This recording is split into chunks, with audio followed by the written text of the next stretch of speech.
Look, I opened this jar of rotten baby food, and well, a butterfly came out. I'm not sure. I don't think that was very nice of him to kill the court jester. So at least it's punching down, right? Um, Welcome to the Comedians in Elevators podcast. I've got my guest, Elizabeth Dunbar. Elizabeth, say hi, introduce yourself, and tell us a little bit about yourself. oh, okay. Hello there. Thanks very much for the invitation. My name is Elizabeth Dunbar, and I reside in the Lower Mainland of Vancouver, Lower Mainland, BC, Canada. And I'm a voiceover actor and singer and writer-producer. Awesome, awesome. Well, Elizabeth, you ready to get started? I am ready to start. Listen, to my regular listeners, I know you don't like when at the beginning of these conversations I ask you to subscribe. None of us like it. I don't like saying it. I don't like it being in here. But it's frustrating. You know what else is frustrating? It's also frustrating when I look in the back end of the YouTube channel and I see the 56% of you that watch frequently haven't yet subscribed. And I know this because I see it in the comments section. You say things like, I didn't know I didn't subscribe. And that's actually what fuels the show. Basically, it's like you're making a donation to the show. So that's why I ask all the time, because it enables us to build and build and build. And we're going for the long term here. Hit the subscribe button and we'll continue to build this show for you. That's my promise. Thank you to all you guys that do subscribe. It means the world to me. All right. So the whole point of the podcast is to compare and contrast the comic versus the comedian. So I define the comic as any person telling funny jokes versus the comedian who's a funny person telling any jokes. So Elizabeth, would you agree that you start as a comic and evolve into a comedian? I would say I definitely can. I definitely, your inquiry was interesting. It got me looking into what is the difference between a comic and a comedian. We use these words all the time, but we don't necessarily know. We're not necessarily thinking through. So I would definitely, on my end, I am probably more of a comedian than a comic. Okay. So would you say that your humor is internal versus external?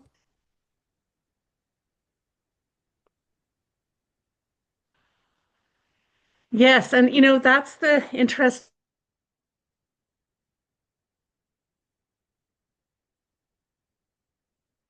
Have that comedian inside you, even though you are projecting it, even though you are recording yourself as, say, a funny animal or funny character, and you may, in fact, even within that, also tell a joke. That character may actually be a comic. So, so Right. it's quite interesting working through the different, the different. I guess diaspora or forums, if you were, you have to kind of think of that constant translation. So, but I would say definitely comedian first because working with all the character voices. But then there also is a point where the comic has to come out too, if you're saying certain lines and that sort of thing. I like that interpretation, diaspora of form. That's what I understood. So I think that's a really interesting phrase to describe, I guess, the For a witch? uh, diaspora of form Yeah. for how the comic works with the comedian as the same person. All right, Ah, taking it's okay. just Well, I can see I'm sort of um well, I've actually seen comics work with comedians. I mean, in terms of if you watch some of the sitcoms from the Mhm. past, there are people that are comedians, but they are also comics within that within that comedy or that situation comedy or what it is you might be watching, for instance, on the TV. Like I'm thinking Mhm. of like I was brought up way back with sort of the Johnny Carsons, the Lettermans, the then when I was older, the Seinfeld, that sort of thing. So quite often they were comedians in terms of how they used their bodies, But then at the same time, there would be times within that situation that they would also be comics. That's an interesting distinction where you're possibly the comedian is actually more physical than the comic, even though the comic could be slapstick. Mm-hmm. Mm-hmm. Mm-hmm. All right. All right. Yeah, So I think sometimes delay. I'm thinking sometimes of even, if you take a Carol Burnett, for instance, Uh-huh. you take an Elaine on Seinfeld when she was doing her dance. I mean, there's so many examples of where Mhm. their character was actually a comedian. And yes, at points they had a chance to be comics within that, but their base roles were comedian. All right. Well, then, are you ready for the first question, Elizabeth? Sure, sure. All right. So it's about the role of persona in comedy. So, how much of the comedian's voice is a character versus their real self?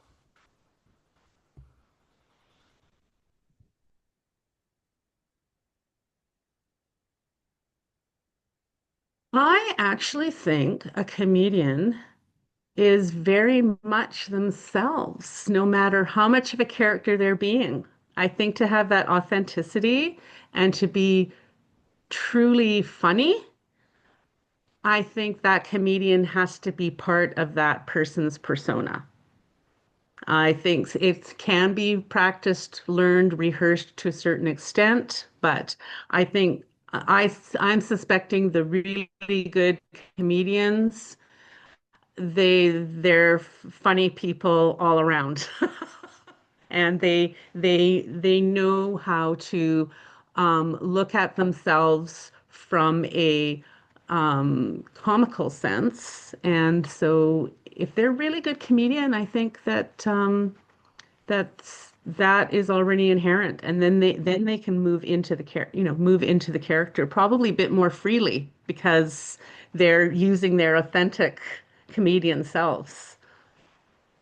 All right. Well, and then that pretty much answers that one. So then how about punching up versus punching down? So where do comics versus comedians subscribe to this? And let me put it in some historical context.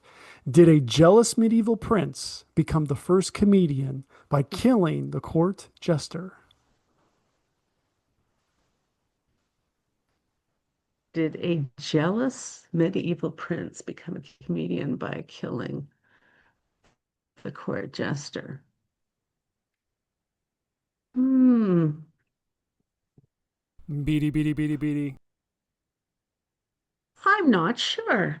I don't think that was very nice of him to kill the court jester. So at least it's punching down, right? Um, exactly. Exactly. But I mean, I think wouldn't a lot of it have to do with context? Like maybe in the context of the whole overpinning of the show, that would be very funny, right? Or But if it's in the if reality, if something like in Gladiator, in the Roman Colosseum where the competition ends in death, right? That's today we have sport where that's not how it ends, right? So perhaps it mm-hmm, was funny in that context. mm-hmm, mm-hmm, mm-hmm. Yeah, I think a lot of it I think a lot of it has to do with context, whether one punches up or punches down. All right. So how I'm about sort of cult? I Uh-huh. can, pardon me? Yeah. No, I'm just there's a little delay, Go just ahead. trying to work with the delay. Um, Yeah, okay. there is definitely a delay. So, how about the cultural translation of comedy? So, how do jokes that work in one country bomb in another? Is well, and that's a really interesting question. For just a really plain example is and the countries don't even have to be all that different. I can use an example, for instance, even thinking of Britain versus Canada versus the States. We all have different senses of humor. And Mhm. a type of profession where they're dealing with comedy and humor a lot, the average person walking down the street might not be aware of how different those sets of humor are. I was brought up with very dry English, wry, sarcastic, sort of sour humor on one side of my family, with it being the English, Welsh, Scottish. But the other side of my family, my father was more of he was more, I would call him a Bob Newhart, very wry, very subtle, but interestingly enough, wasn't sarcastic, wasn't didn't punch down ever in his humor, and he was a very, very, very funny man. So I grew up with those two senses of humor. And then on the other end of it, I watched what I viewed. It's changed now because of the internet opening up the world, but I grew up watching American humor. So I had those three they were very opposing in many ways. Very different senses of humor. The English liked sarcasm, sardonic, kind of punch down. My father was sort of the twisted, uplifted, finding the funny side of real things happened. And then watching the American humor, I noticed that the American was often, mind you, English could be slapstick also, but American was often slapstick. And also, they would seem to sort of run along the same themes of the same type of joke.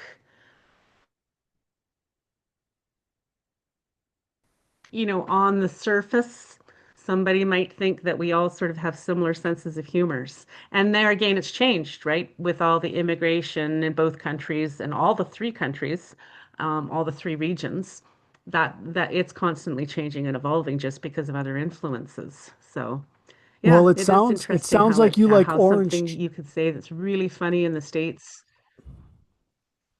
I was just going to say, it sounds like you like orange chicken with a dessert of fortune cookie. So, well, that came out really slow. But Yeah. how does the silence when your joke doesn't land hurt? Physically, emotionally, Mm. morally, or spiritually? How does it? I missed the third word. How does it sound? Did you say? How does the silence when your joke doesn't land hurt? Physically, emotionally, Mm. morally, or spiritually?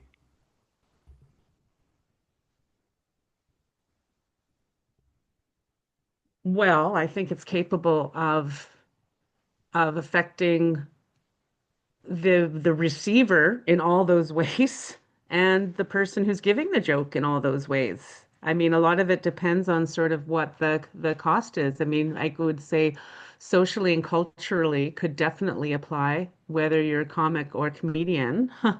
But I would also say it would apply even telling jokes to friends or coworkers or writing.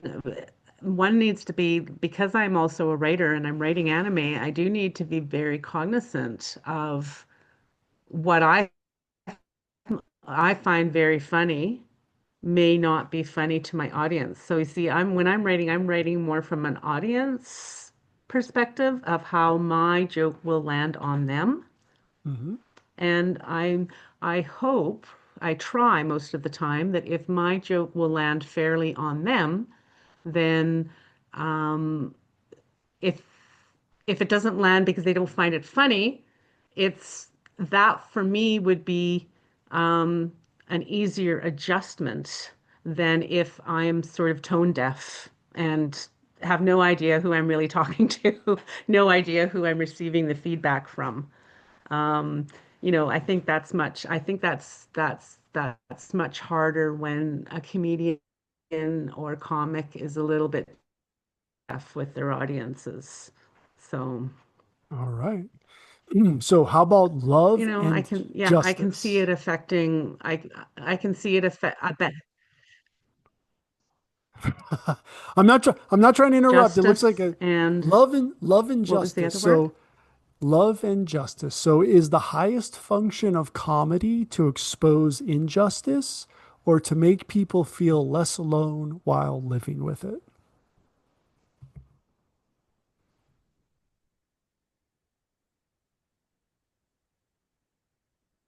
I think it's to make people feel less alone while living with the injustice. Um, I think that, I mean, the old fashioned saying, comic relief, you know? I think it's a way of comedy does tie people together, and it can tie people together that have vast differences. If one can sort of see the comedy or the comic in the other person and vice versa, and you both agree and can share that. Um, yeah, I think the world needs comedy, All and I would right. think particularly now. Absolutely. So when a joke harms someone unintentionally, does love demand accountability or does justice demand defiance?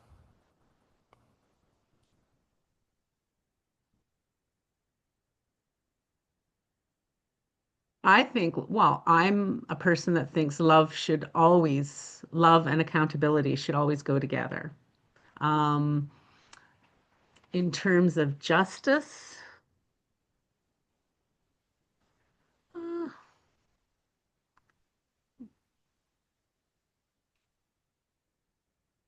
I'm not sure. I'm not sure that justice has, there again, it's context. I'm not Mhm. sure justice has to be a an end in of itself or a goal in of itself. I would tend to agree with you, So especially if the harm was unintentional, right? So, yeah, very, yeah. very important question. Advertising and self promotion. Who advertises themselves more? The comic, the comedian, or the magician? You know that place where you're not conscious and you're not sleeping either? That's your power bill to the electric company. Right here. I want us to be here with free energy, where the Wardenclyffe Tower meets the Eiffel Tower. But that's not where we are. We are here, where you've got the utility and you've got residential solar. Between these two, we know which one saves you money. This is where we can go in the meantime. But this is where I want us to be now, and this can be done now. So let me deputize you to represent DOSE, Department of Solar Efficiency, and let's get on the podcast and get the message out today. See you soon.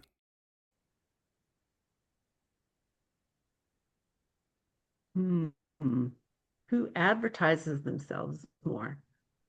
Do you mean naturally or do you mean as a profession? Hmm.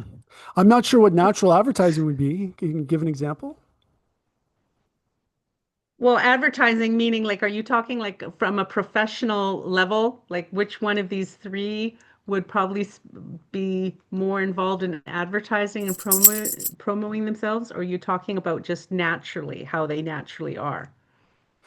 When you say natural, you're referring to like networking? No, natural, I'm even referring to even just with like just the nature of their profession would have them more likely to engage in more promo, say, than the other one. But Like a it's street hard to tell, performer? right? Sure. Well, street performer is out there every day. Maybe they're playing to thousands of people that walk by. Right. Um, and the comic and the comedian, they might both have animation features that they're in. They might be in weekly shows. They might also be online promoting themselves. I don't know. I think these days it's almost a given that anybody in the creative field, let alone the comic, the comedian and the magician are, there's a lot of self-promotion going on, definitely. All I don't right. think it, you know, I think you definitely have to jump in there yourselves these days. Absolutely. So, speaking of jumping in, how about censorship and offense? So, does a comic avoid offense while a comedian courts it to prove a point, like a magician?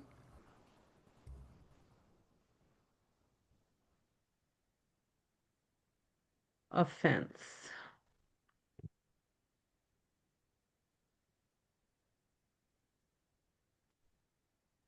So, I mean, a comic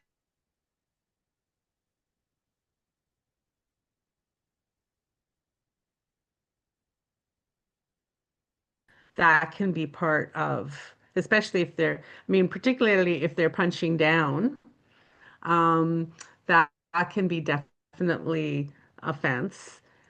Magician, I'm actually really not all that familiar with magicians, apart from the ones that I watch every now and then, but um, I'm not, I'm sort of not really familiar All right. with Oh, it's aside from the fantasies or the movies, etc. Yeah. all right. So then who So, survives better in a cancel culture environment? The comic, the comedian, the magician, or the mudslinger?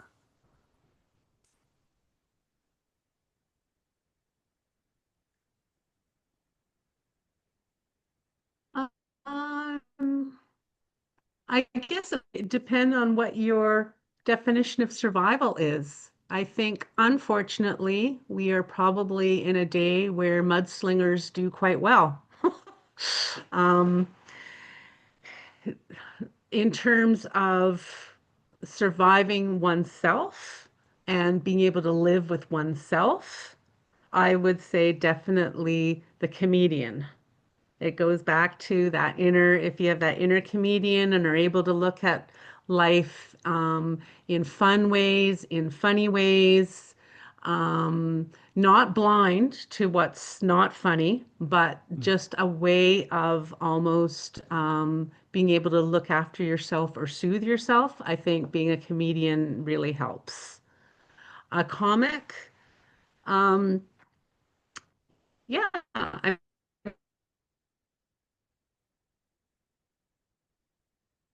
I mean, really, that's the one. So I think in terms of surviving, that would be that is a nice way of a comic, being able to survive themselves, but also but giving back to other people and maybe giving them a few laughs along the way too. All right. Magician, Oh, they might be they might be pretty smooth operators and they have enough magic that they can weave in and out of all the nonsense. Um, exactly.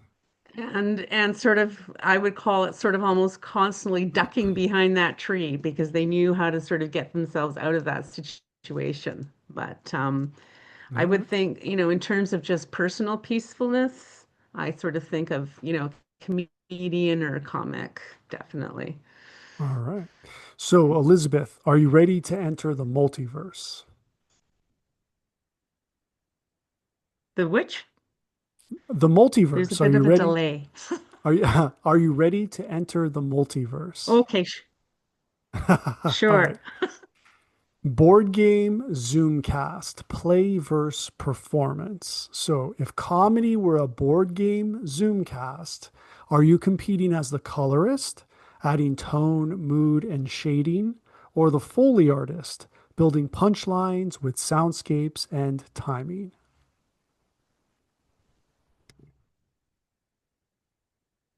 I, hmm,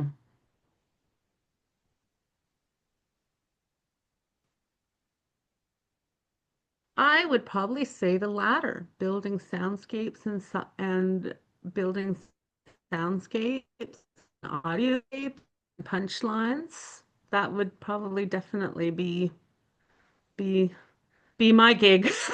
All right. So then does comedy work better when it's painted vividly or when it's orchestrated sonically?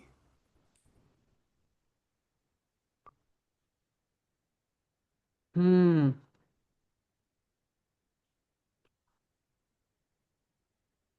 It can work very well under both situations. There again, then we're going to my preference. My preference is when it's built sonically rather than Uh, sort of bright and loudly and hits you in the face. I like it when it's something that has to be unearthed a little bit. okay, awesome. So here in the Comedians in Elevators podcast, we have a tradition where the previous guest asks a question for the next guest. And the previous guest was Isabel Lucia Ah, Figueiredo. And her question for you, Elizabeth, is if you could resurrect anybody, who would it be?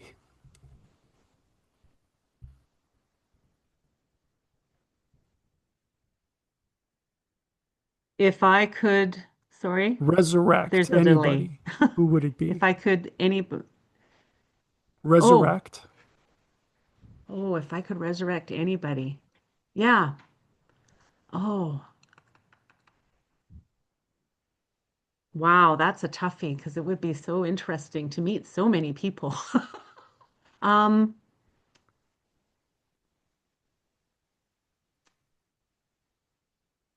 oh, gosh, that's a tough one.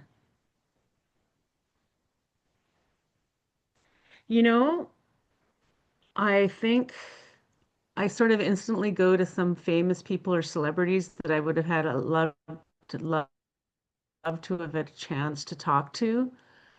But lately, I think I would actually really love to resurrect my dad if I could.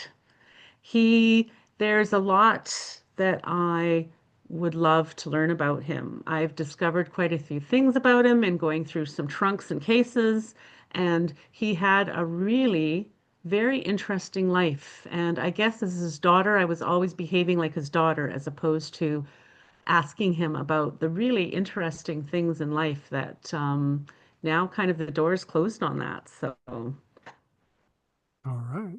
I like it. All right. So, last question legacy. Who gets remembered?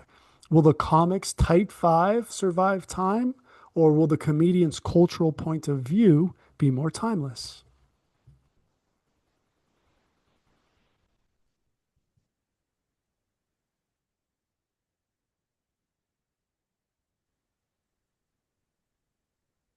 I think the comedian definitely will survive over the long term. Okay. All right. And if the comedian is also comic, then that's a 1-2 punch, right? But I think the comedian, when people look back and look at skits or look at, um, even go back and look at shows that they watched 20 years ago or 10 years ago or 5 years ago, um, that is, yeah, I can see people sort of, yeah, I can see comedians surviving through time longer than a particular comic, say. All right. So, Elizabeth, where can everybody find you online?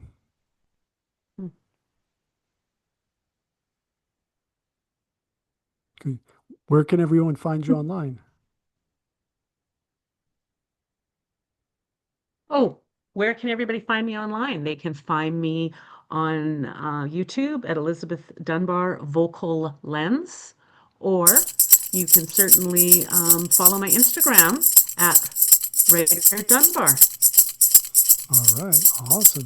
Well, Elizabeth, thank you so much for being my guest. And for everyone, please like and subscribe. And we will see you in the next one. If you're interested in too much information like in the network state or Mantipus the chicken shit, check out this video. Or is it this one right here? Well, either way. Lizard.